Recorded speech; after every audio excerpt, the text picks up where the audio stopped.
Bonjour, Bon Jovi, Bonjella, Bon Tempi. How are you? Good to see you. Here we go again, folks. Today, I've opened this can very slowly already. It's the Hawkstone Spa Lager. And the reason I've done that, folks, is because I've already opened one and it went everywhere. All over the desktop here, nearly into my computer. Near disaster. I'm not having much luck with some of these beers, am I? I'm not sure whether it's the transportation of these beers or whether they've just been overcarbonated. But this second one that I have opened, I did it very slowly over the sink and not too much of it got away. So we're going to have another go at it. As you can see, it's a lager. It's a lager shape and size. Comes in a very small 330ml can. No reason why they can't make these like. Well, there is. They want to make more money, don't they? I take issue though, because a certain person, a certain celebrity, off of a certain television show about cars that is no longer going, says that this is the best lager in the world. I don't believe a word of it. But let's have a little read. Have you worked out who it is yet? Have a little read, see what it says. Sit back, relax, and pamper yourself with the world's very first wellness beer. Something else I take issue with there. Wellness. What does that mean? Is there any evidence of this? What's providing me with wellness? It's a rubbish word, isn't it? It's to make it sound better than what it is. Masterfully brewed with just 0.3% alcohol and guaranteed to bring some zen to your detox day. Again, it's just words. This is typical of that bloke though, isn't it? A perfect accompaniment to yoga, Pilates. I mean, look, I'm not being funny or anything, but if you're going to go to yoga and Pilates, you're not going to take an alcohol-free beer with you, are you? More likely to take water. I mean, there's no reason why you can't, I suppose, but it's just an odd thing. Face packs and cucumbers on eyelids. I mean, it's just words. So, what does it... Is it the best lager in the world? Not much on the smell. Look, it's a lager. It's not going to smell of very much, is it? It smells of, your standard lager, kind of, like your Heinekens and etc. Your green bottled / canned lagers that you can get. Let's dive in, though.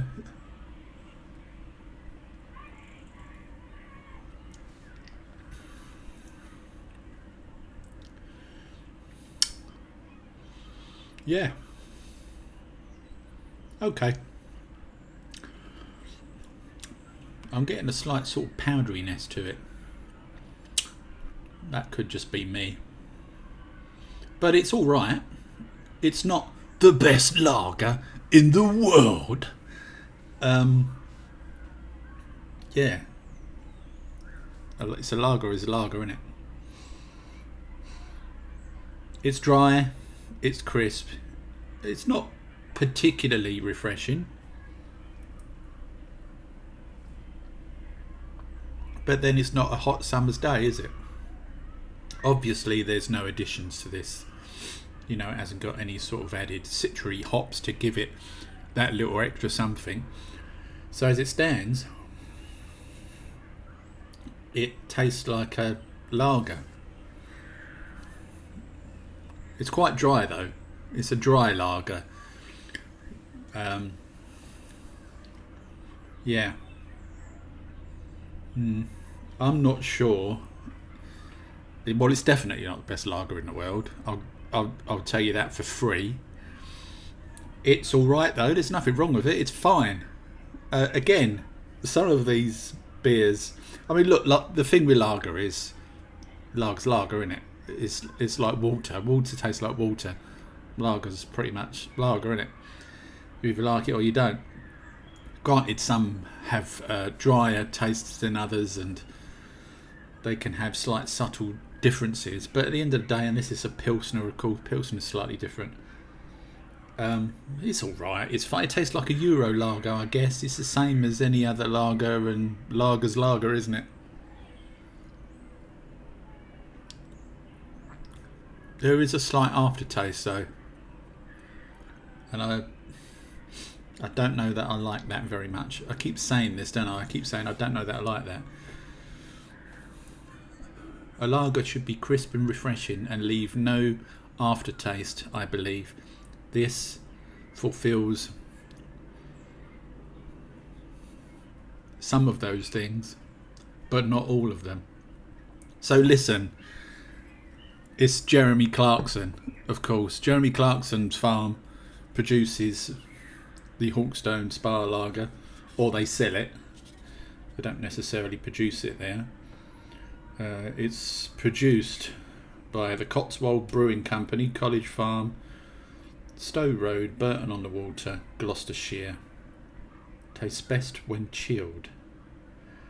Look, it is what it says on the tin. It's a lager that's got no alcohol in it. For that, let's be generous and give it a 7. I would have given it an 8, I guess, if it weren't for the fact that it went everywhere. But the previous can did. And also it's got that slight sort of aftertaste, that dry, that makes you do that, sort of not really sure about it thing. So for that, or for those reasons, it's a 7. It's fine. There's nothing spectacular about it. I'm sure, people who drink the alcohol full version would say it's amazing, but then you'd say anything is amazing after a couple of them, wouldn't you? And you were a bit drunk and lightheaded. You'd think that anything's great, don't you? It's all relative, isn't it? Like I always say, folks, it's just my opinion. You may have a different opinion from me. If you've tried it, I can't imagine very many people have tried the low alcohol version, but if you've tried the full-on Hawkstone beer, do let me know what you think of it. It may well be, the bitterness is still on the tongue.